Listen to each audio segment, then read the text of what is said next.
Now. Right, perfect.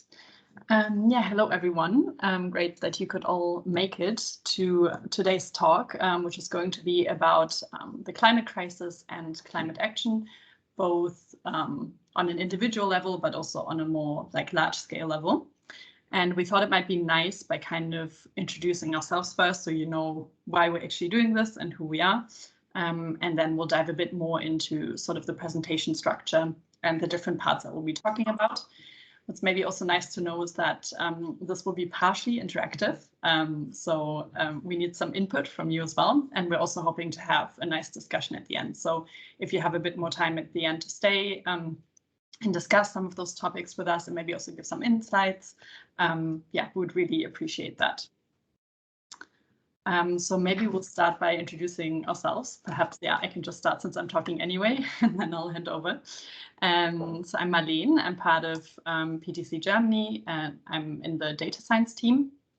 So I usually work as a data science consultant, but on the side, I'm fairly active in the political sphere as well. And one of the issues I really care about is, sustainability and the climate crisis. And so within PTC, I'm part of we call them the CO2 group in PTC Germany. So we're kind of just trying to work on different ways that we can make PTC Germany a bit more sustainable by, for instance, raising awareness, but also pushing for certain things like more climate-friendly team events, for instance. And this particular talk is part of our awareness raising activities, but also our international efforts to kind of connect across the different PTC chapters and to collaborate on this particular topic. And I'll hand over to Vera. Yeah, you nearly said everything. So I basically just have to say that my name is Vera, and I'm also in the data science team. Marlene and me were leading the CO2 group together and all the initiatives on this behalf. And we were able to motivate Maxime to do this webinar with us, which is very cool. And I kind of directly hand over to you, Maxime, because I think you have more to say than me. Yes, thank you. And so I'm Maxime, and I'm working in the IT department of the group, and I had some interest in climate and energy for the past 2 years at least, and I started some small initiatives in Belgium, and then started worked closely with CSR as well. And then I think this is kind of how we met with Vera and Marlene and had this idea of joining efforts to do this this presentation and talk like in an international event for the group. So hope you'll enjoy. Yes, I think we can move over to the next slide. So this is about the content of today's presentation. So I will start off by kind of talking about what trajectory are we on right now? What is the situation at the moment? What are some of the political debates we're having? What is the whole question surrounding the 1.5 and 2 degree target? So just kind of shedding some light on that. Then Maxime is going to go a little bit more into what are the different industries that are responsible for a large part of our emissions and the climate crisis, and what are the levers that can be pulled.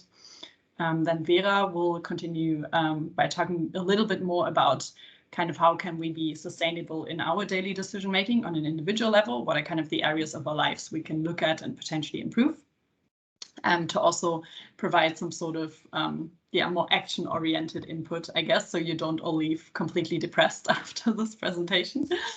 And then in the end, we would like to have a little bit of an open discussion. Okay, so I think we can actually move over to my part. So as I said previously, I'm going to be talking about the trajectory, and I'm sure none of us is a climate denier, but I think we all really like data visualization. And so I included something that I recently came across. It's a visualization by someone from NASA, and it shows global temperature anomalies between 1880 and 2021. So the difference between sort of the long-term average temperature and the temperature that is occurring in a given month.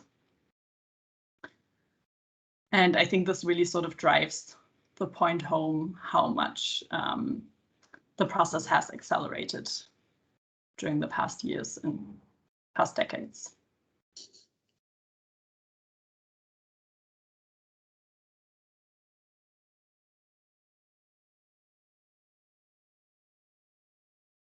Yeah, I think now you can really nicely see that, especially in a second. Yeah. Yeah, so this is kind of just to start off the talk and show you where we're at right now, that we're basically around 1.2 degrees of warming compared to pre-industrial levels. So my first quiz question for you, which hopefully Maxime will post into the chat soon, is if the current warming rate continues, so if we follow the trajectory we're on right now, by what point would we reach human-induced global warming of 1.5 degrees? What do you guys think? I will share the form right now. Yeah, a bit of time to think. So normally it's appearing in front of your screen and you can select an answer and submit.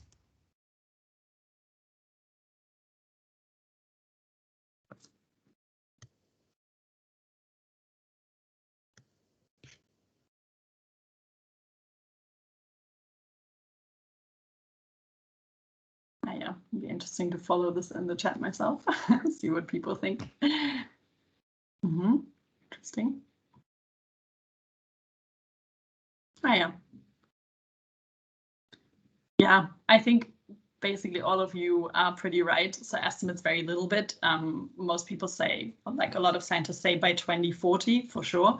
But obviously, depending on how much we reduce emissions and so on, that could also be 2035. Yeah, most of the estimates point towards 2040, which, as we all know, is not that far off.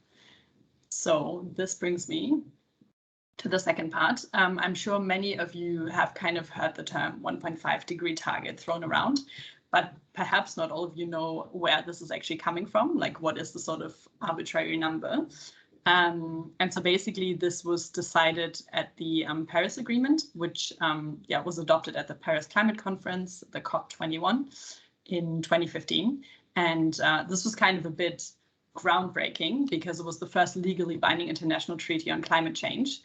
But in this case, legally binding doesn't mean what you might all think. It basically just says that every 5 years, countries have to say what their plans are for climate action. So these are called national determined contributions.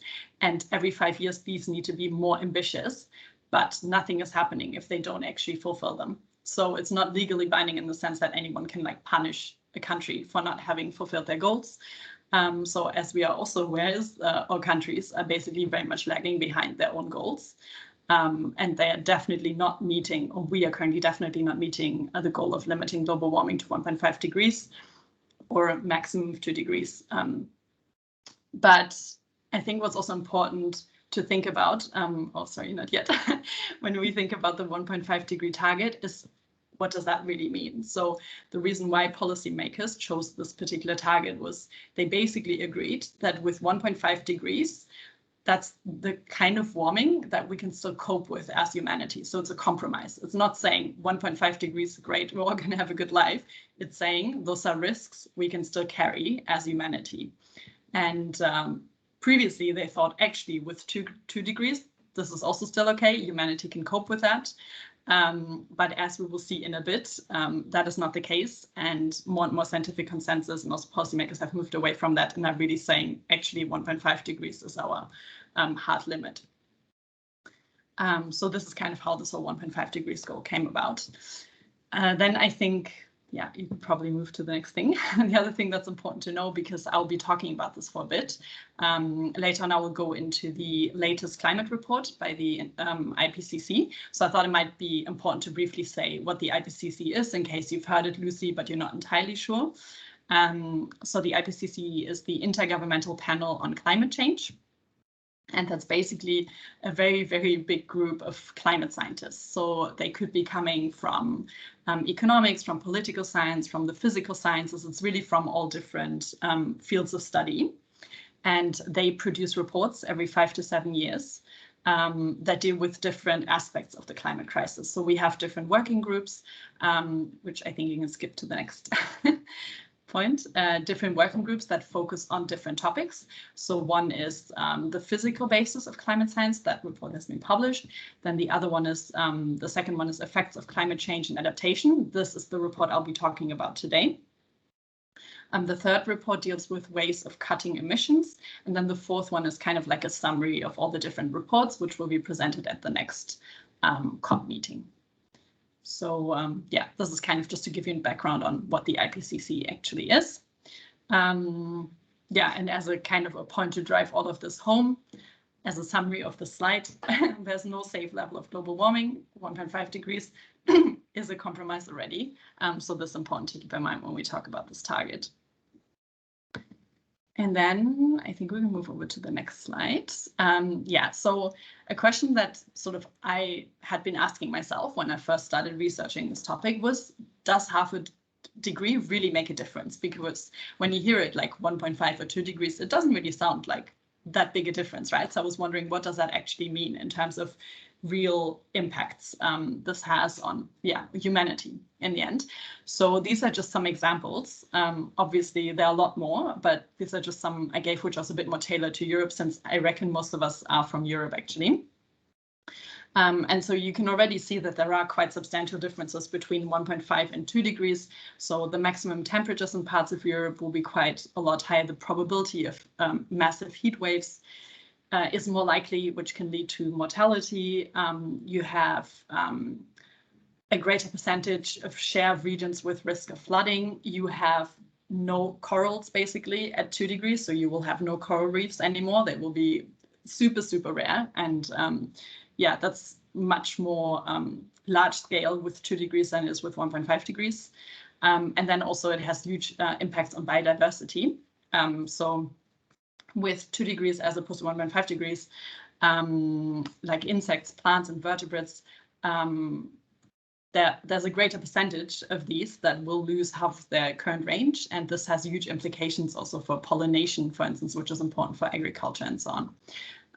Yeah, so this can really have quite a big impact.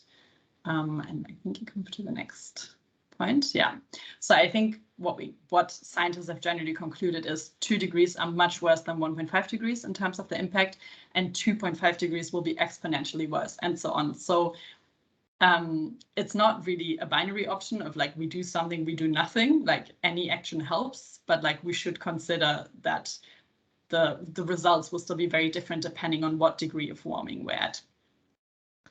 And the other thing that's very important when we talk about 1.5 and 2 degrees are so-called tipping points in the climate system, because the probability that these tipping points occur rises substantially if you move from 1.5 to 2 degrees. And previously, scientists kind of thought, okay, this is really only going to be a danger if we're talking 3 to 4 degrees of warming. But they've now realized, actually, there's already significant risk with 1.5 degrees, and that will be even higher with 2 degrees. And kind of to talk about what a tipping point actually is, it basically means that we have certain phenomena where if you pass a certain critical threshold, that will lead to often irreversible change. So I think you've probably heard about permafrost or the Greenland ice sheet. Those are so-called tipping points, and they're probably around 15 tipping points overall. And the danger, or what scientists fear a little bit, is that if you cross one tipping point, that cascades. So then that might also trigger other tipping points to cross. So this is why, like, this is sort of another reason for why we really don't want to cross these 1.5 degrees. Also because quite often you might end up in a bit of a vicious cycle with, for instance, the permafrost, where like carbon dioxide and methane is released, and then that further heats up the earth and so on. So you just get stuck in this loop of just heating and thawing and so on. Yeah, so this is something that is kind of really emphasized in the climate report, and that's also something that a lot of scientists really fear, these tipping points, because it's quite hard to predict when this will actually happen. And once something has been triggered, it's a bit like a very heavy train. Like you might put a blockade in front and try to stop it, but it will take a really long time for it to actually stop, if we even get to that point. So yeah, that makes these quite difficult to deal with. And maybe as a third point, which perhaps you've heard before, but basically sort of the influence we have on this planet is so immense that some geologists actually call it the Anthropocene, where they're basically saying that human activity had a significant impact on the planet's climate and ecosystem. So we kind of have our own, geologic time in the end, which, was pretty crazy to me as well. So yeah, this is kind of to sort of set the stage. There's a bit of like just background knowledge, a brief overview of sort of where we're at, what is the political debate, which I thought would be useful to know before we move into the IPCC report. So as I mentioned previously, the IPCC report is exactly about kind of the risks of the climate crisis, but also adaptation. I'll go a bit more into what adaptation means in a second. But the first part is basically risks. And I wrote down a few of the key takeaways, or that I think are the key takeaways. Obviously, if you have read up on this yourself, like feel free to maybe fill in some gaps later. But one thing that very much stood out to me, which I'm guessing a lot of you know, is that the world's poorest and most marginalized are unfairly paying the highest price for the climate crisis. So the climate crisis is really hitting some people harder than others. And it furthers inequality. So if you can hear it, I had a bit of background noise. And so, yeah, I thought related to this, so related to the climatic inequality, I thought this would be a nice quiz question. And it is, what percentage of global emissions are the wealthiest 10% of people responsible for? And yeah, we have the options 25%, 70%, 50%, or 35%.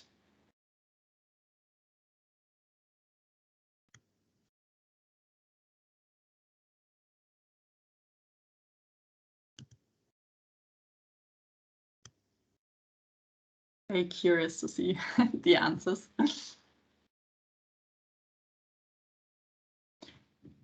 And maybe to put this into context, all of us would be in the wealthiest 10%. I'm fairly certain, because it's around an income of like 30,000 per year.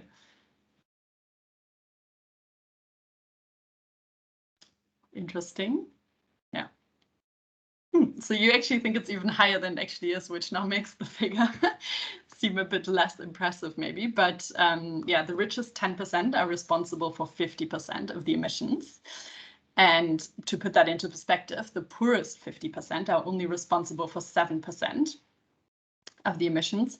And the richest 1%, so these will be people with an average income of like 90,000 and above, they are responsible for 15% of CO2 emissions. So as we can see, kind of the people who are responsible for the climate crisis are definitely not the ones who are actually suffering the most from it. So that leads to a huge inequality, which I think we can go back to the next slide. And it's not only kind of poverty that plays into this. A lot of it is also sort of geographic location. So yeah, just where you're born, as you probably all know, in Europe, we are, especially Northern Europe, we're much less at risk than we are in a lot of other places of the world. So if you are on an island, or you're in a desert, or you're in the polar regions, you're much more at risk of climate impacts than somewhere else. Yeah, then the next point, which I think kind of follows up quite nicely, is that half of the people on Earth live in places where they're at high risk of harm from climate change. So this means they're already at high risk. So half of the people on Earth already experience some sort of water insecurity for parts of this year, which is a huge number if you think about it. It's around like 3.6 billion people. And I think, I mean, all of us have probably also followed extreme weather events in places like Australia, but even Germany. So we're already experiencing things like, you know, flooding or wildfires and so on. So this is already happening. We're already seeing this. And then these events, they also worsen each other. So they don't really happen in isolation. You can have sort of cascading effects. So for instance, if the sea level rises, combined with that, you might have more storms and heavy precipitation, which means you have more flood risk. So this can destroy natural habitats, wipe out crops, lead to bad water quality, lead to disease risk, and so on. So these things really don't happen in isolation. They kind of feed off each other and make each other worse. And then the fourth point, which I touched upon already. If we warm over 1.5 degrees, it will cause severe harm that is irreversible, even if it cools later. So this is particularly relevant for these tipping points we talked about before. So once we pass them, which will be much more likely beyond 1.5 degrees, it doesn't matter if in 50 years we have very smart solutions to somehow cool the world, or we, get our act together and actually emit less CO2, like things will have already been put in motion. So we won't get a lot of the things back that we have lost. But maybe to end a bit more on a hopeful note, the IPCC report is also saying that a livable future remains within grasp, but the window of opportunity is brief and rapidly closing. So right now, there's still definitely a chance to act to prevent things from absolutely escalating, but it does require a lot of collective action. Yeah, which I think brings us to the next point. Yeah, so I thought maybe what's also interesting, because quite often, I briefly touched upon this already, but when we talk about sort of the harm of the climate crisis, we focus on other areas than Europe. So I thought it would be interesting to briefly shed some light on Europe and what it actually means for us. So some of the risks we have are flooding, water scarcity, mortality due to heat, and heat and drought stress on crops. And all of these impacts will obviously be more severe if we move beyond 1.5 degrees. But I think what's also interesting is, which is the next point, that these impacts will hit different parts of Europe unequally. So I found this quote, which says that in Southern Europe, more than a third of the population will be exposed to water scarcity at a global warming level of 2 degrees. So this would be if the 2-degree scenario occurs. And we're really not prepared for that. So within the European Union, we don't really talk about how climate change will impact us differently. And, obviously we're already struggling a little bit with cohesion and unity. And this is something that should be transparently discussed, that the climate crisis will impact like Southern Europe much more than Northern Europe, for instance. If you look at the IPCC page, it's actually saying that Northern Europe might benefit briefly from the climate crisis because of like increased crop yields and so on. But obviously these things will also, these risks will also increase more, and this positive impact will vanish once we move beyond a certain degree of global warming. And we can go to the next point. Yeah, so, and when we talk about these things, what's maybe also interesting to know is that most EU climate spending is going towards measures to reduce emissions and not adaptation. So we're still trying to reduce our emissions, which good, but we are at the same time not adapting to what is in store for us in the future. And I think the next point I already said, yeah, we're just talking about regional differences. Oh, and sorry, one more point, if we go back, which is maybe interesting. Obviously, even if Europe isn't as hard hit, we live in an interconnected, globalized world. So the fact that other parts of the world are very hard hit will still impact us in terms of imports, right? Agricultural imports, but also maybe energy imports, migration, and so on. So even if these risks might not seem as drastic as some other risks, the fact that maybe parts of Africa experiencing huge crop failure and drought and so on will still have an impact on us that doesn't happen in isolation. So I think that's also important to keep in mind. And then we are moving on to the last part of my presentation. And I think, I need to be a bit faster maybe. Yeah. So this particular IPCC report is focusing on climate adaptation. So instead of mitigation, it's really saying, what can we do to reduce the risks or the impact of the climate crisis? Both today, so what we're already experiencing today, and in the future. So thinking ahead, what could be potential scenarios and how can we mitigate those risks? So I thought what was interesting to find out is that a lot of countries actually already have climate policies that include adaptation, but that's purely planning, and very few of them have actually implemented any sort of adaptation projects. So the EU isn't very different from other countries in that sense. And adaptation also only accounts for just 48% of track climate finance. So it's really not a focus area yet. It's still very focused on mitigation when these things should really be pursued with sort of equal force at the same time. Yeah, so there are different ways that you can sort of adapt to the current situation, and the IPCC is splitting them up into 3 different categories. So the first one is social programs that improve equity and justice. So this might seem a little bit vague, but it kind of points back to the point I made earlier about the climate crisis really exacerbating inequality. And so one idea is that you, for instance, a lot of it is like knowledge sharing, cash transfers, and so on, or things like insurance for instance, farmers to have more long-term planning, to be insured against things like drought and so on. So that really has to happen based on a local context. So this is not something you can just do large scale and everywhere. But yeah, to really help kind of the people who are most vulnerable to the climate crisis to respond to what they're facing, and to also just educate them on, you know, the impact of what is going to happen, and to, for instance, diversify their livelihoods. So not to only rely on like one particular way of earning their income, but maybe to diversify a bit more. So if one thing doesn't work out, then at least they have other things to rely on. And then the second point is ecosystem-based adaptation. So the idea kind of is that you get natural systems in better shape and to suck up carbon, and generally to have more sustainable agricultural practices, so that are a bit more in line with how, for instance, indigenous communities would farm.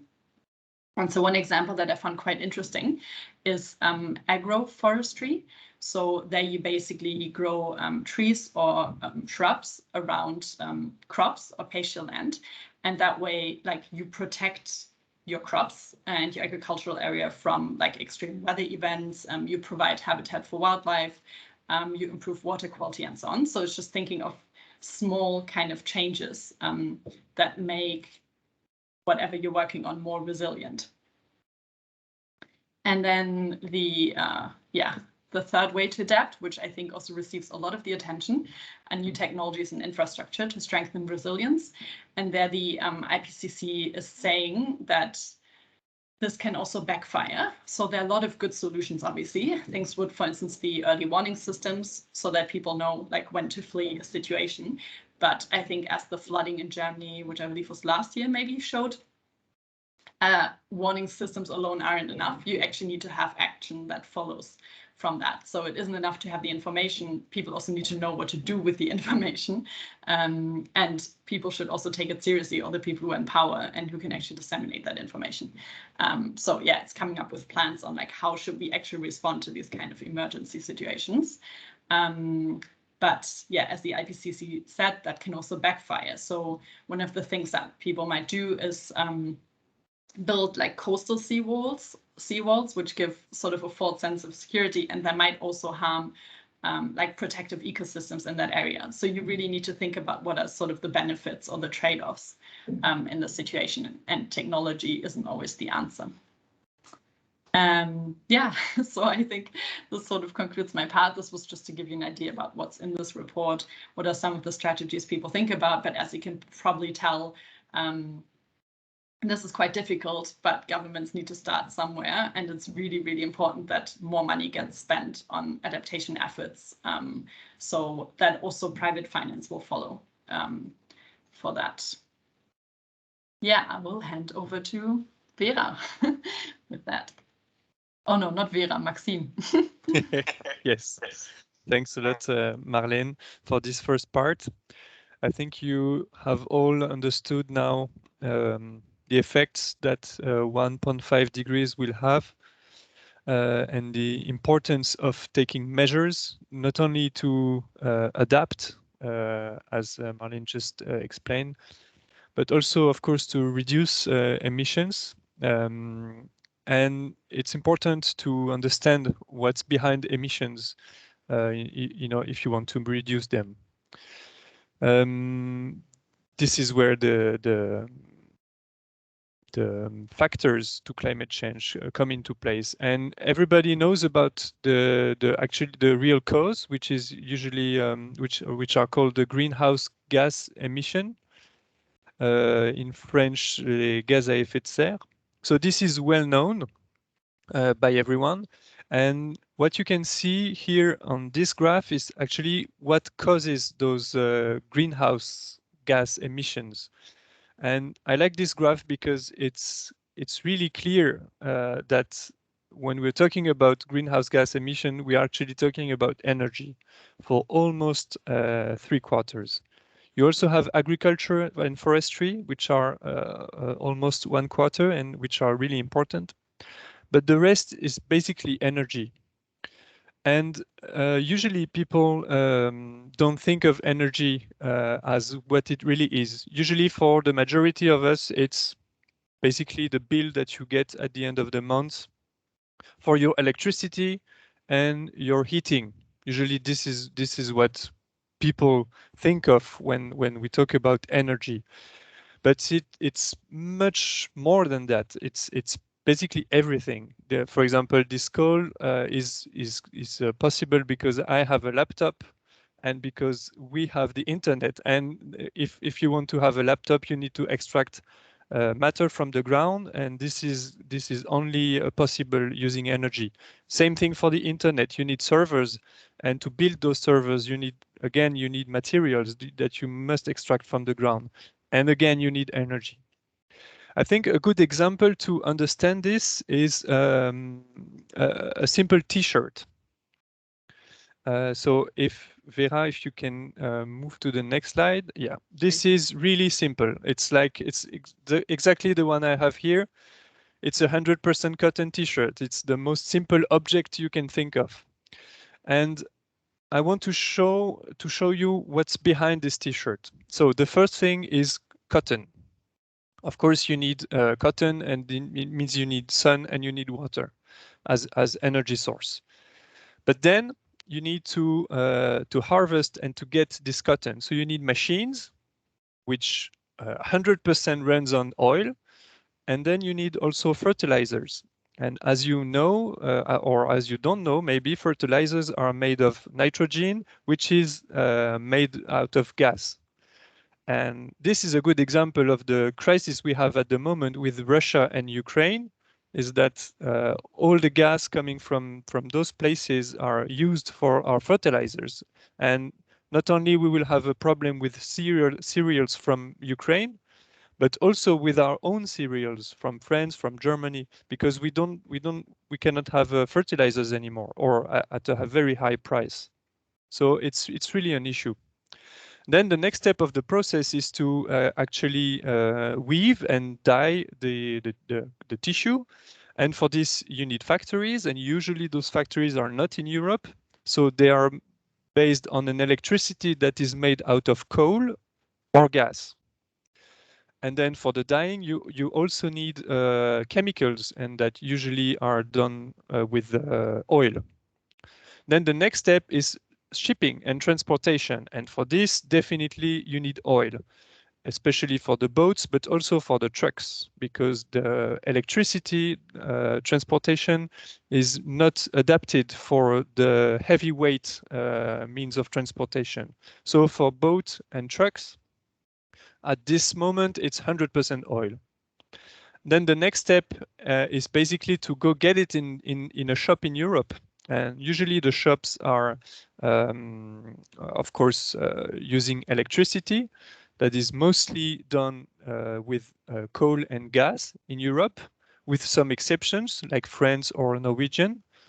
But it's usually mostly gas and coal. And of course, you have to go to the shop, and for this, you usually use your car. Maybe some of you already have electric cars, but the vast majority in Europe is still running on oil for the car transportation. And we don't forget the last step, which is basically the design of the T-shirt, which is done in an office. Sometimes this office is in Europe. And then the electricity of the office can also be done with renewables or nuclear energy, but it's basically energy all over again. and that closed the circle. So you can see that from a very, very simple product that is made of only one material, which is cotton, you need all those steps, sorry, and those steps are all running on energy, and most of them are fossil fuels, so oil, gas, and coal. So in order for you to take another example and understand the energy that is necessary behind everything that we have in our daily lives, I want to ask the question of a laptop. So we all have laptops. Usually it's something like 2 kilos, and I want you to guess the amount of material we need to extract from the ground to build a simple laptop of 2 kilos. So I'm just putting the answers here in the forms and I'm sending it so you can start thinking about it. And yes, okay, you will receive the form now. So just imagine a 2 kilo laptop. How much material do you need to do it, to extract from the ground?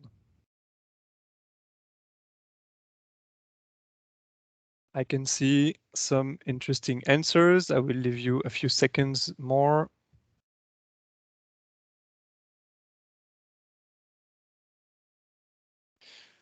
Okay, done. So I think only one person got the correct answer. So Vera, if you can move to the next slide, you will see that a simple laptop, a 2 kilo laptop, actually needs 800 kilo of resources, of raw materials. And I'm not talking about the millions of liters of fresh water. I'm only talking about the energy that you need to extract. So it's basically 200 kilo, and it's always fossil fuels.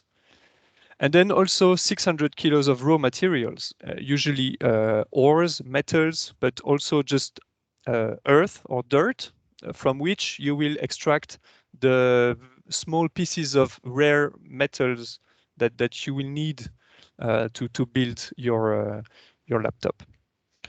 So this is again a good example of the huge amount of energy that is behind a simple objects from our daily lives, like a laptop or a smartphone, of course. So you can tell that it's really not only about your electricity and heating of the house, it's really also about the things that you use in your daily lives. And this is really important to understand. So I decided to take an example of a country in Europe. I took France because I have a lot of data about France to understand what does this energy represent in terms of usage. So you can see, oh, sorry, it's can you type again, Vera? I did a mistake on this. Okay, so you can see that the majority of the energy that we use in France is about transportation, and half of transportation is actually individual cars. So this is huge. This is really the biggest amount of energy that we use. Then we have the industry, the agriculture, same as industry, same amount. Then the buildings and heating the buildings, and then only the electricity. And there is a lot of debate about electricity, about coal, gas, renewables, and nuclear electricity. But you can see that in a country like France, electricity is only about 10% of our emissions.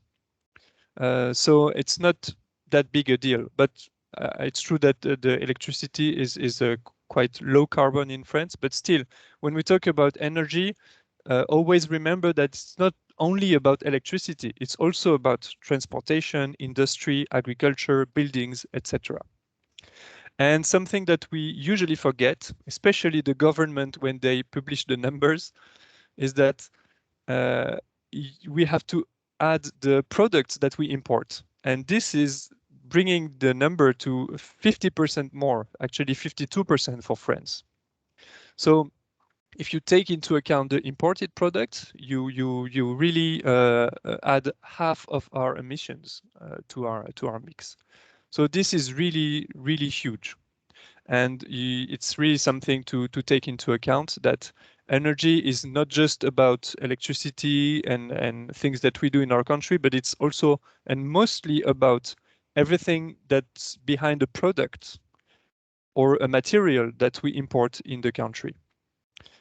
That's why the question of the economic growth is usually a point to consider when we talk about energy, because economic growth is about creating products, and those products are representing a lot of energy.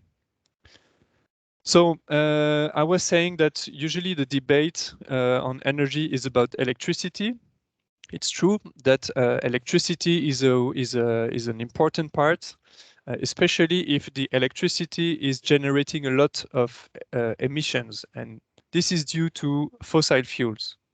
So you can see on this graph that the coal, the biomass plus coal and gas are really the worst ways of creating electricity. And there are a lot of debates in Europe about this. If you follow the topic, you certainly have heard of all the discussions that we had in Europe with what is called the taxonomy. It's basically about adding the gas and the nuclear power to the green taxonomy in order to beneficiate from green investment or green finance. And a lot of people or group of interest or organizations or even governments were actually trying to promote the gas as a nice way of creating electricity. And usually the argument is that it's twice better than the coal. And it's almost true. As you can see, the coal is like 100 gram per kilowatt, while the gas is 490. So it's, let's say it's half better than, twice better than the coal. But when you compare with the renewables like solar or like wind, or even with nuclear, you can see that that gas is actually 10 times worse than those means of creating electricity. So the argument of saying that gas is really a good way to improve the quality of electricity in terms of CO2 is really not a good one, and this is important to understand. And not only from the CO2 perspective, but also from the geopolitical perspective, of course, since the current events that we have in Europe with the war, definitely gas is at the heart of the debate, and a lot of countries are really trying now to reduce our dependency to gas. And as a nice example, I think a few days ago, the Belgium has decided to maintain their nuclear reactors, while it was actually more than 5 years that they decided to stop them. So they did this because their strategy was mainly based on gas, and with the war and the price of gas that is rising up, they decided to review this strategy and to rely more on nuclear. So they did not do it for the good reasons, because the good reason would have been more climate rather than the war. But still, it's an important thing to notice. So that was my point today. I think I will leave now the presentation to Vera. Thank you, Maxime. Yes, after seeing a bit into the industries that impact most, climate change, and especially like the energy consumption, let's have a look at what we can do, which probably is also interesting, because how I read lately, a lot of people making small changes results in big changes. So I think it totally makes sense to do something small to see the impact in the bigger issue. And there is a lot of things that actually have big results as well. So, which I found like very interesting on my research on this whole topic is that probably the biggest impact you can do is voting climate friendly. So this is a very interesting survey, or like not survey, but research in Canada, where they had a look at how much energy you, or like how much greenhouse emissions you can save when you vote climate friendly.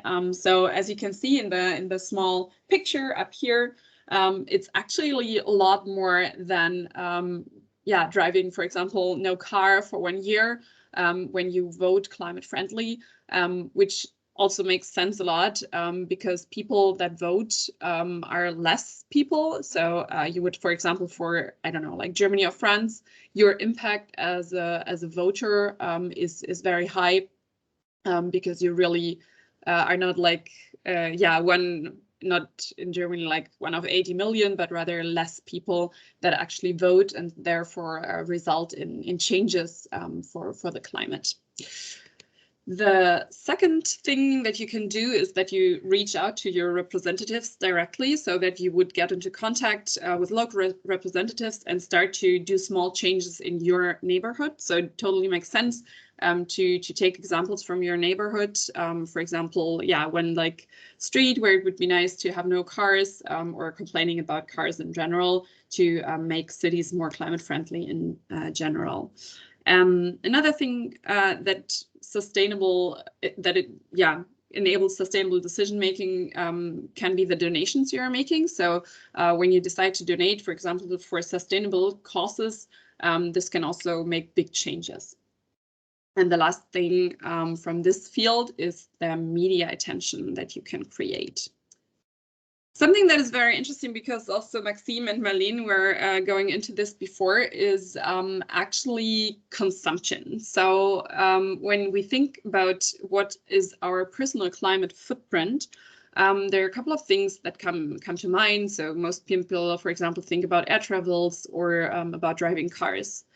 But this actually shows you the climate footprint of an average European consumer, and you would see that 25% of your greenhouse gas emissions are based on consumption. As Maxime was explaining before with the t-shirt, there is a lot of greenhouse emissions behind one simple product. So the more you consume, the more you would also have an impact on the climate.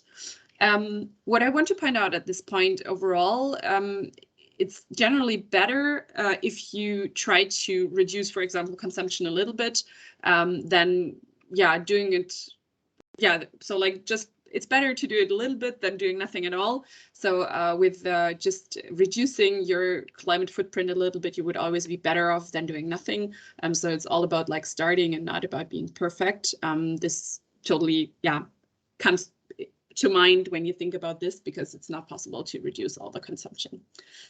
And let's go a bit into the fashion world where we have been before. So fashion, for example, including the supply chains, makes 5% of the world's greenhouse gas emissions, whereas air travel, for example, is just 2.5%. So you see that this really has a bigger impact than what we think is normally the biggest impacts we can have, and where you can really make a difference.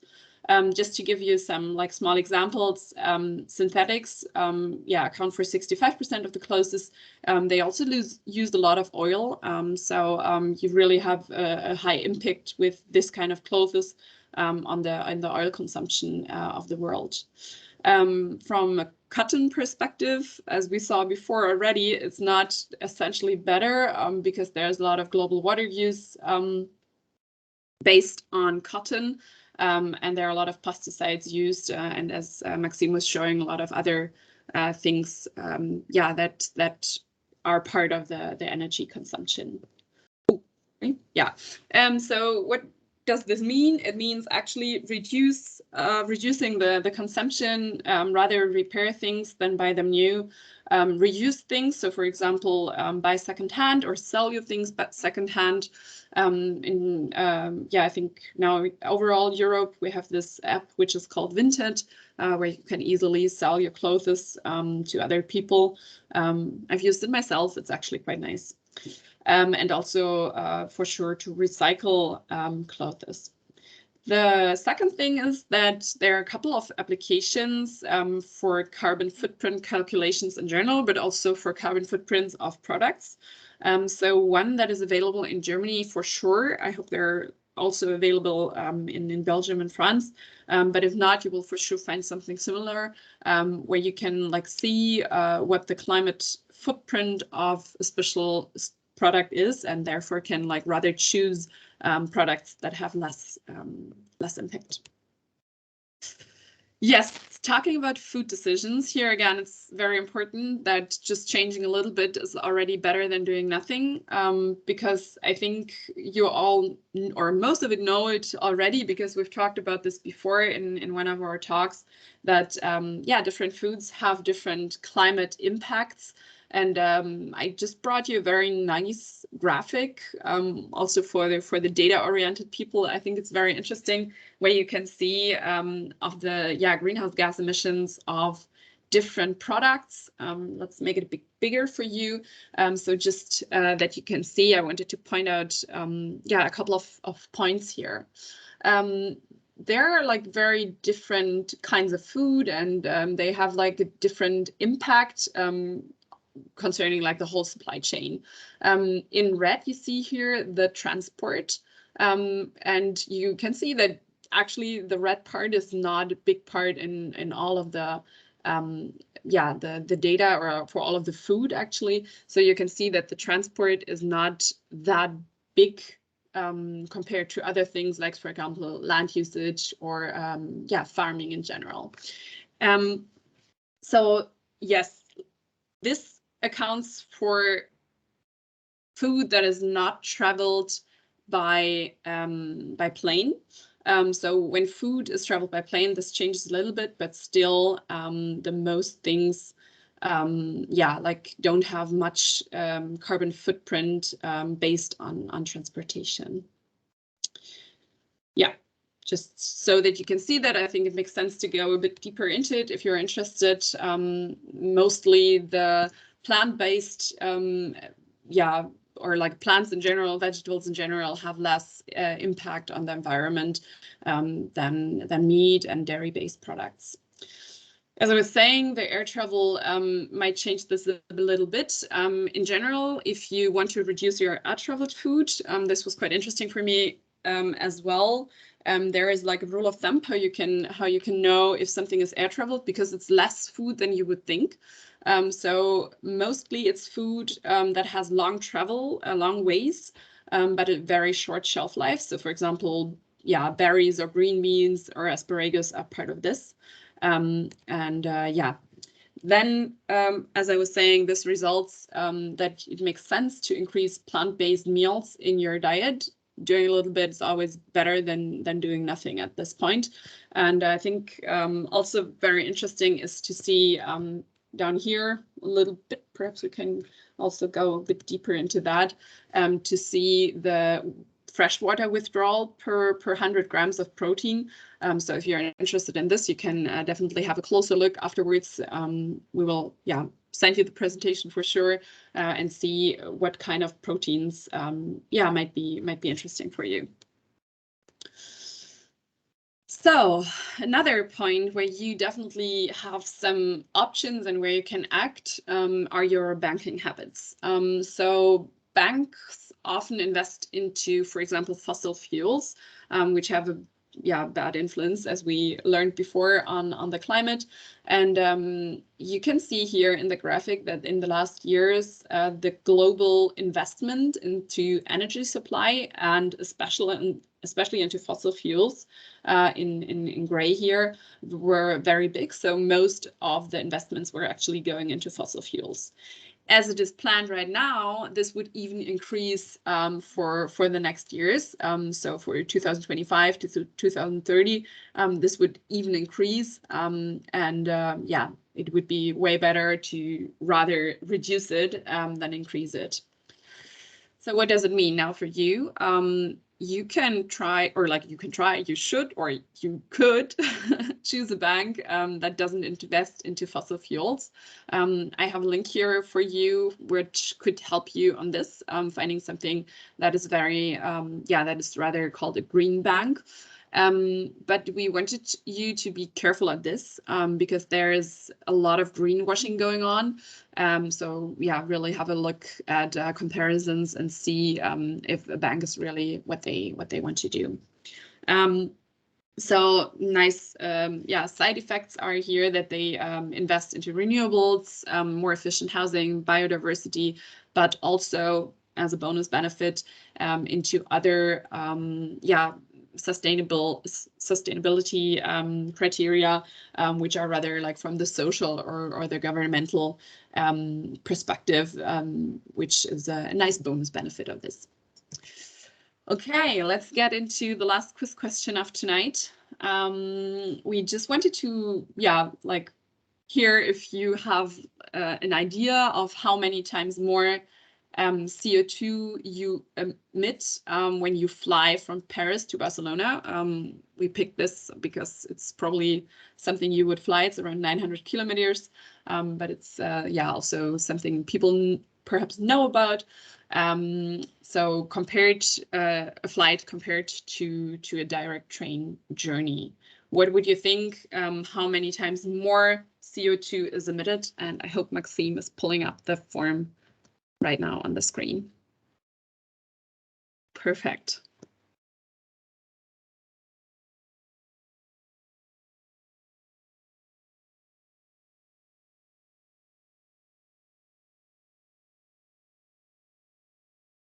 Nice, quite interesting to see. I think, okay, so now most of you have answered. I'm actually very happy because you're right. That's cool. I didn't expect this too much, but that's perfect, actually. So yeah, you can see here that a flight from Paris to Barcelona would take you 21.6 times more impact on the climate than you would have if you take a train, which is actually, perhaps something to say with this, that I did this last year. I actually started from Munich to travel to Barcelona by train. It was a very nice travel. I stopped for one night in Paris, and even actually the train from Paris to Barcelona was just amazing because it's so fast. And I even saw flamingos on the way. So that was also quite nice for this. So yeah, in general, you can see that trains emit way less carbon dioxide, or like in general greenhouse gases on the travel. So it definitely makes sense to rather choose the way of traveling slowly with trains, something like that, to reduce your flights. Something that is also interesting, if you're flying, perhaps it can make sense to rather pick a direct flight and do not do stopovers, because this also increases the negative impact of a flight and the emissions in general. Yes, then coming slowly to an end, some smaller measures you can do are to reduce your room temperature by only 1 degree, which already saves you 300 to 600 kilograms. Staying below 130 on the streets is roundabout in the same area per year, and also saving energy here makes a huge impact. So all these are smaller things you can do. And as I said in the beginning already, just starting to change a little bit your habits already makes a big impact. Yes, I think that's it from our side.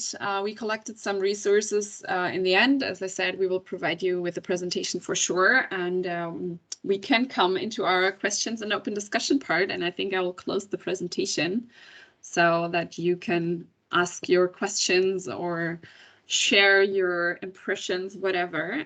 Should we stop the recording before? What do you think? Yeah, maybe. Okay. then, I'm not sure if I can stop it. I will try. Yeah, I can. Perfect.